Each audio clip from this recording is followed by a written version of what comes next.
খাচ্ছি পরিবারের সবাইকে খাওয়ানোর জন্য, পরিবারের সবাইকে সুস্থ রাখার জন্য। প্রশংসা তো জীবনে করেনি নাই। বদনাম করতে, দোষ ধরতে ছাড় দেন নাই। আমরা মা বোনেরা দেখবেন সারাদিন শ্বশুরবাড়িতে কাজ করার পরেও নাম পাই না, কিন্তু তরকারিতে যদি একদিন লবণ কম হয় কত কথা যে শুনতে হয় তার ঠিক নাই। নির্মম কিছু সত্য কথা বলবো, মনোযোগ দিয়ে শোনেন।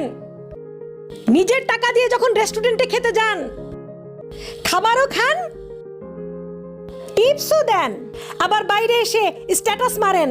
কয়জন আছেন ফেসবুকে স্ট্যাটাস দিয়েছেন, মা আপনাকে ধন্যবাদ, আজীবন রান্না করে খাইয়েছেন। কয়জন স্বামী আছেন স্ট্যাটাস দিয়েছেন, বউ তোমাকে ধন্যবাদ, অক্লান্ত কষ্ট সহ্য করে তুমি আমাকে রান্না করে খাওয়াইছো।